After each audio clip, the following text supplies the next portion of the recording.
നമസ്കാരം.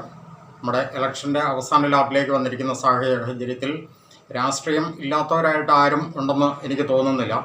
പലരും പറയും ഞങ്ങൾക്ക് രാഷ്ട്രീയമില്ല, അല്ലെങ്കിൽ രാഷ്ട്രീയ പാർട്ടികളിലെ ആളല്ല എന്ന് പറയുന്നതിനകത്ത് വളരെ സത്യമുണ്ട്. അങ്ങനെ നല്ലൊരു വിഭാഗം കേരളത്തിലുണ്ട്, ഇന്ത്യയിലുണ്ട്. അത് എടുത്തു പറയേണ്ട ഒരു കാര്യം തന്നെയാണ്. പക്ഷേ രാഷ്ട്രീയം ഇല്ലാത്തവരായിട്ട് ആരും കാണില്ല. കാരണം രാഷ്ട്രീയം എന്ന് പറയുന്നത് നമ്മൾ ഈ സമൂഹ ജീവിതത്തിലെ നമ്മുടെ നിലപാടുകളാണ്. ഈ സമൂഹത്തിൽ നിലനിൽക്കുന്ന ഓരോ സാഹചര്യങ്ങൾക്കനുസരിച്ചും നമ്മുടെ അഭിപ്രായം അല്ലെങ്കിൽ നമ്മളുടെ നിലപാട് എന്താണോ അതാണ് രാഷ്ട്രീയം എന്ന് പറയുന്നത്. അപ്പോൾ അത് പല രീതിക്കും നമ്മളൊക്കെ ചില മുന്നണി അല്ലെങ്കിൽ ചില വിഭാഗമായിട്ട് യോജിച്ച് പോകുമ്പോഴാണ് സ്വാഭാവികമായിട്ട് രാഷ്ട്രീയ പാർട്ടികളുടെ ഭാഗമാകുന്നത് എന്നുള്ളതേ ഉള്ളൂ. പക്ഷേ രാഷ്ട്രീയം എല്ലാവർക്കും ഉണ്ട്. അപ്പോൾ നമ്മളിവിടെ പറഞ്ഞു വെക്കാനുള്ള ഒരു കാര്യം എന്ന് പറയുന്നത്, ഇലക്ഷൻ്റെ അവസാന ലാപ്പിലേക്ക് വന്നിരിക്കുന്ന സാഹചര്യത്തിൽ നമുക്കിവിടെ ജയിച്ചു വരുന്ന ഒരു 140 സ്ഥാനാർത്ഥികളുണ്ട്, അല്ലെങ്കിൽ MLA-മാരുണ്ട്. അവരാണ് ശരിക്കും പറഞ്ഞു കഴിഞ്ഞാൽ നമ്മുടെ ഇനി മുമ്പോട്ടുള്ള ഈ 5 വർഷക്കാലം ഇനി ഭരിക്കുന്നത് അല്ലെങ്കിൽ കേരളത്തെ മുന്നോട്ട് നയിക്കുന്നത് എന്ന് നമുക്ക് പറയാം. പക്ഷേ ഇവിടെ എടുത്തു പറയുന്ന ഒരു കാര്യം എന്ന് പറഞ്ഞു കഴിഞ്ഞാൽ, കുറച്ച് വ്യക്തികൾ, അതായത് ഈ രാഷ്ട്രീയ മണ്ഡലത്തിൽ ഇന്നിപ്പോൾ മത്സരിക്കുന്നതിൽ കുറച്ച് പ്രധാനപ്പെട്ട കുറേ വ്യക്തികൾ ഒരു കാരണവശാലും ജയിച്ച് വരരുത്, അല്ലെങ്കിൽ അവർ തോൽക്കണം എന്ന് പൊതുവായിട്ടുള്ള രാഷ്ട്രീയ കാഴ്ചപ്പാടിൻ്റെ അടിസ്ഥാനത്തിൽ ഞങ്ങൾ വിലയിരുത്തിയിരിക്കുന്നു. അത് ഇവിടെ ഒന്ന് പ്രതിപാദിക്കുന്നതിന് വേണ്ടിയിട്ടാണ് ഈ വീഡിയോ ആയിട്ട് വന്നിരിക്കുന്നത്. പെട്ടെന്ന് തന്നെ നമ്മൾ കാര്യങ്ങളിലേക്ക് കിടക്കാം. അതിൽ എത്രയും പെട്ടെന്ന് ഏറ്റവും കൂടുതലായിട്ട് തോൽക്കണം ഈ സമൂഹത്തിന്, അല്ലെങ്കിൽ കേരള സമൂഹത്തിന് ഒരു കാരണവശാലും ഇവർ ജയിച്ചു വരരുത് എന്ന് പറയുന്ന വ്യക്തികളിൽ ഒന്നാം സ്ഥാനത്ത് നിൽക്കുന്ന വ്യക്തിയാണ് ഇപ്പോൾ നിലവിലുള്ള മുഖ്യമന്ത്രിയായിട്ടുള്ള ശ്രീ പിണറായി വിജയൻ. കണ്ണൂർ ജില്ലയിൽ ധർമ്മടത്ത് മത്സരിക്കുന്ന ശ്രീ പിണറായി വിജയൻ തോൽക്കണം എന്ന് തന്നെയാണ് പൊതുസമൂഹം ഏറ്റവും കൂടുതൽ ആഗ്രഹിക്കുന്നത്. അതിൻ്റെ കാരണം എന്താണെന്ന് ചോദിച്ചു കഴിഞ്ഞാൽ ഒട്ടനവധികളുണ്ട്. കൊടും ഭീകര ഭരണം എന്ന് പറഞ്ഞതുപോലെയാണ് ഈ കഴിഞ്ഞ 10 വർഷക്കാലം, പ്രത്യേകിച്ച് ഈ കഴിഞ്ഞ 5 വർഷക്കാലം രണ്ടാം പിണറായി ടൈം മന്ത്രിസഭയുടെ ഭരണം എന്ന് പറയുന്നത് കേരള സമൂഹത്തിന് വന്നിരിക്കുന്ന ഒരു ആഘാതം അല്ലെങ്കിൽ മുറിവ് എന്ന് പറയുന്നത്, അത് അതിഭയാനകമായ മുറിവാണ് കേരള സമൂഹത്തിൽ സംഭവിച്ചിരിക്കുന്നത്. അതുകൊണ്ട് തന്നെ ശ്രീ പിണറായി വിജയൻ തോൽക്കണം എന്ന് തന്നെയാണ് കേരളത്തിലെ പൊതുസമൂഹം ഏറ്റവും കൂടുതൽ ആഗ്രഹിക്കുന്നത്. രണ്ടാമത്തെ പേരുകാരൻ എന്ന് പറയുന്നത് ഇവിടുത്തെ പ്രതിപക്ഷ നേതാവായ VD സതീശനാണ്.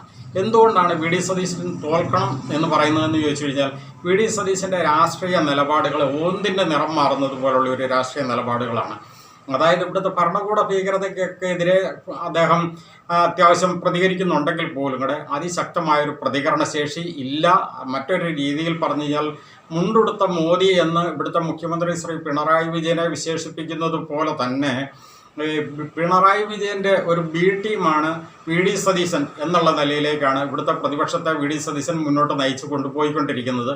അതുകൊണ്ട് തന്നെ VD സതീശൻ്റെ നിലപാട് ഒരു കാരണവശാലും ഒരു പ്രതിപക്ഷത്തിനോ അല്ലെങ്കിൽ ഒരു പ്രതിപക്ഷ നേതാവിനോ യോജിക്കുന്ന രീതിയിലായിരുന്നില്ല അദ്ദേഹത്തിൻ്റെ നിലപാട് എന്നുള്ളത് കൊണ്ട് തന്നെ VD സതീശനും തോൽക്കണം എന്ന് തന്നെയാണ് പൊതുസമൂഹം ഏറ്റവും കൂടുതൽ ആഗ്രഹിക്കുന്നത്. പ്രത്യേകിച്ച് അദ്ദേഹം ഈ അടുത്ത കാലത്തൊക്കെ എടുത്തിരിക്കുന്ന പല നിലപാടുകളും വളരെ ശരിക്കും പറഞ്ഞു കഴിഞ്ഞാൽ രാഷ്ട്രീയത്തിൽ ഒരു വ്യക്തികൾക്കും ചെയ്യാൻ കൊള്ളില്ലാത്ത രീതിയിലുള്ള പല നിലപാടുകളാണ് അദ്ദേഹം കൈക്കൊണ്ടിരിക്കുന്നത്. അതുകൊണ്ട് തന്നെ VD സതീശനെ പോലുള്ള വ്യക്തികൾ ജയിച്ചു വരരുത് എന്ന് തന്നെയാണ് പൊതുസമൂഹം ഏറ്റവും കൂടുതൽ ആഗ്രഹിക്കുന്നത്. മറ്റൊരു പേരുകാരനാണ് KB ഗണേഷ് കുമാർ. കൊല്ലം ജില്ലയിൽ പത്തനാപുരത്ത് നിന്നും മത്സരിക്കുന്ന KB ഗണേഷ് കുമാർ തോൽക്കണം എന്ന് തന്നെയാണ്. ഇപ്പോൾ നിലവിലുള്ള ഗതാഗത വകുപ്പ് മന്ത്രി തന്നെയാണ്.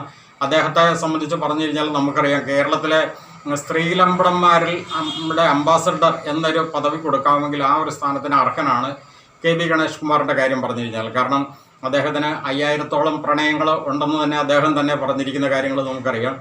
തന്നെയുമല്ല, അദ്ദേഹത്തിൻ്റെ പ്രവർത്തന രീതികളെന്ന് പറഞ്ഞാൽ ഒരു കാരണവശാലും കേരള സമൂഹത്തിന് ഒരിക്കലും യോജിക്കാവുന്ന രീതിയിലുള്ള ഒരു വ്യക്തിത്വത്തിന് ഉടമയല്ല KB ഗണേഷ് കുമാർ.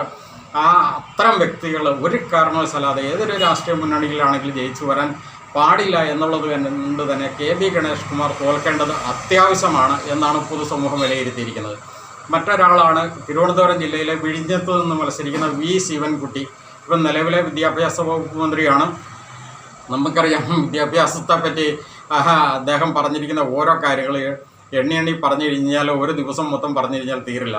ഇത്രയും കഴിവ് കെട്ട ഒരു വിദ്യാഭ്യാസ വകുപ്പ് മന്ത്രി, അതുപോലെ തന്നെ രാഷ്ട്രീയ മണ്ഡലത്തിലാണെങ്കിൽ തന്നെയും അതിനേക്കാളെല്ലാം ഉപരി അദ്ദേഹത്തിൻ്റെ വായിൽ നിന്ന് വരുന്ന വാക്കുകൾ, അദ്ദേഹത്തിൻ്റെ നിലപാടുകൾ, അദ്ദേഹത്തിൻ്റെ ആരോഗ്യസ്ഥിതി, ഇതെല്ലാം കൂടെ പരിശോധിച്ച് കഴിഞ്ഞാൽ ഒരു കാരണവശാലും ജയിച്ചു വരാൻ പാടില്ലാത്ത ഒരു നേതാവ് തന്നെയാണ് വി ശിവൻകുട്ടി. അതുകൊണ്ട് തന്നെ വി ശിവൻകുട്ടിയും തോൽക്കണം എന്ന് തന്നെയാണ് പൊതുവായിട്ടുള്ള പൊതുസമൂഹത്തിൻ്റെ കാഴ്ചപ്പാടിൽ ഞങ്ങൾ മനസ്സിലാക്കിയിട്ടുള്ള കാര്യങ്ങൾ നിങ്ങളുടെ അടുത്ത് അവതരിപ്പിക്കുന്നത്.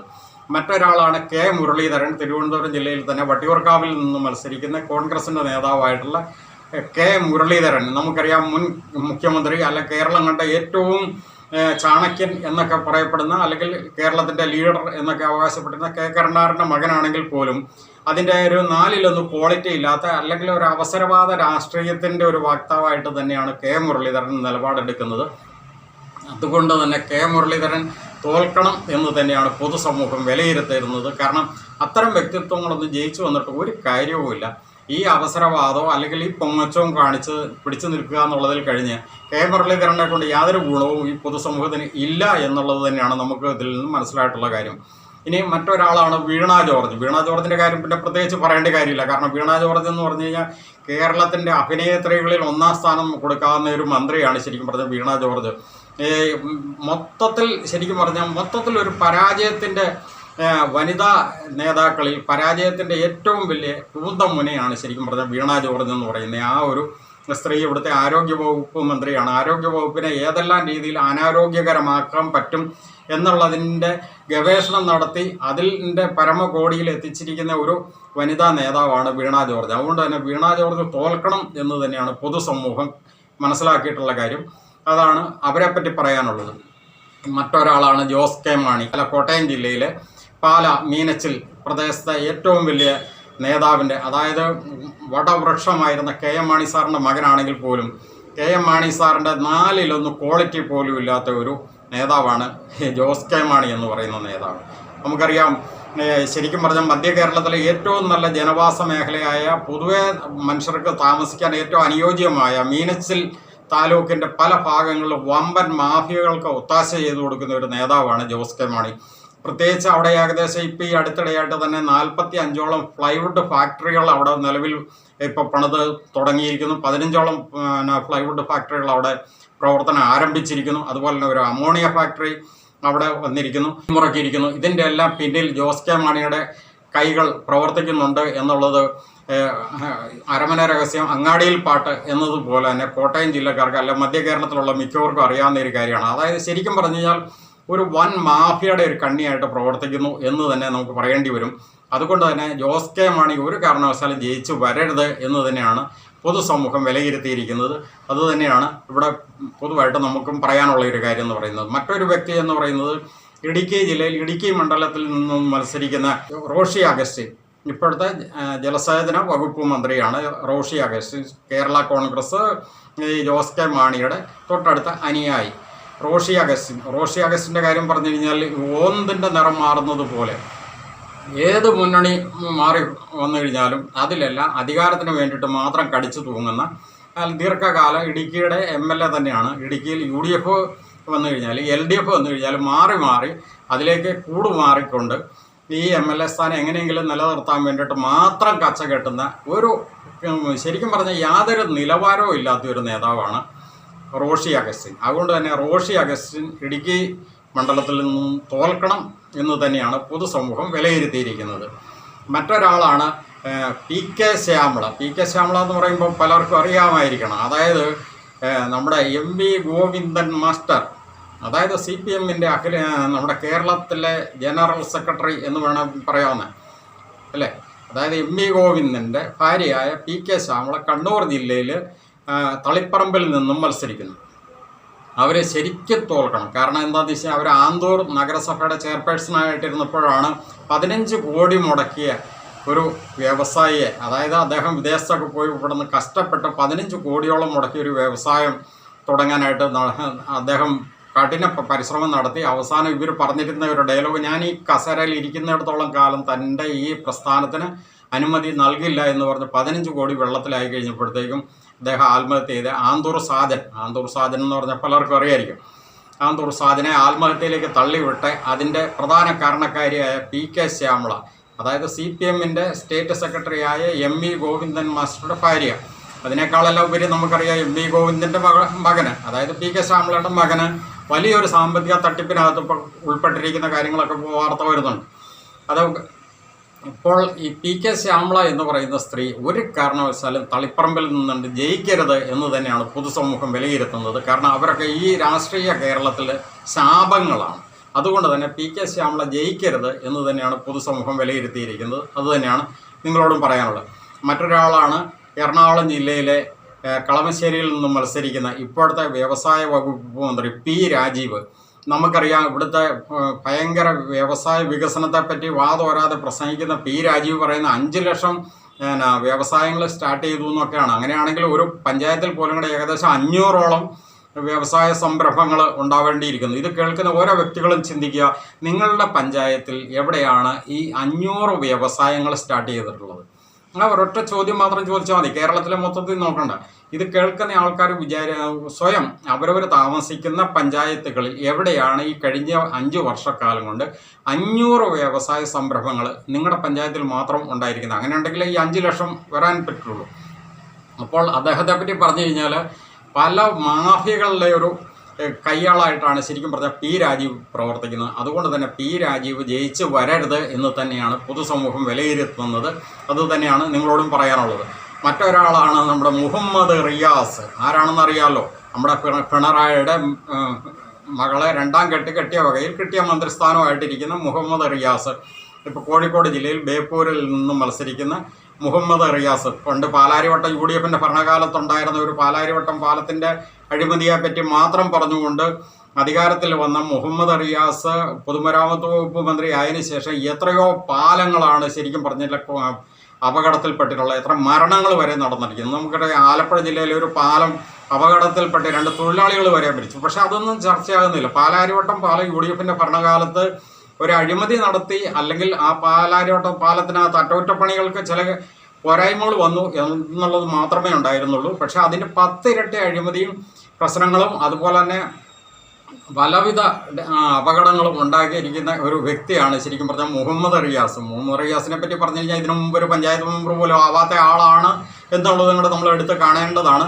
മുഖ്യൻ്റെ മകളെ 2ാം കെട്ട് കെട്ടിയ വകയിൽ മാത്രമാണ് ആ ഒരു വ്യക്തിയെ ബേപ്പൂര്, അതായത് CPMൻ്റെ ഉരുപ്പുകോട്ട എന്നറിയപ്പെട്ടിരുന്ന ബേപ്പൂര് നിർത്തി മത്സരിപ്പിച്ച് വിജയിപ്പിച്ച് 2 വകുപ്പുകളൊക്കെ കൊടുത്ത് അങ്ങനെ പൊക്കി പിടിച്ചിരിക്കുന്നത്.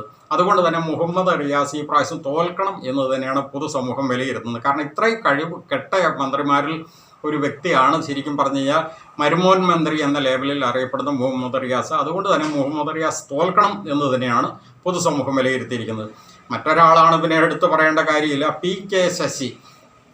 അതായത് പെണ്ണ് വിഷയത്തിൻ്റെ അപ്പസ്തോലൻ എന്ന് അറിയപ്പെടുന്ന PK ശശി CPMകാരനായിരുന്നു. പാലക്കാട് ജില്ലയിലെ കരുത്തനായ CPMൻ്റെ സാരഥി എന്നൊക്കെ സ്വയം വിളംബരം ചെയ്യുക CPMകാർ പാടിപ്പോഴ്ത്തിക്കൊണ്ടിരുന്ന മുൻ Shoranur MLA KTDC ചെയർമാനുമായിരുന്ന PK Sasi ഈ ഇലക്ഷൻ വന്നു കഴിഞ്ഞപ്പോഴത്തേക്കും കൂട് വിട്ട് കൂടുമാറ്റം എന്ന രീതിയിൽ അവിടുത്തെ പ്രതിപക്ഷ നേതാവായ VD സതീശൻ എടുത്ത് തോളത്തേക്ക് വെച്ച് ഒറ്റപ്പാലം മണ്ഡലത്തിൽ UDFൻ്റെ സ്ഥാനാർത്ഥിയായിട്ട് നിന്ന് മത്സരിക്കുന്നു PK ശശി.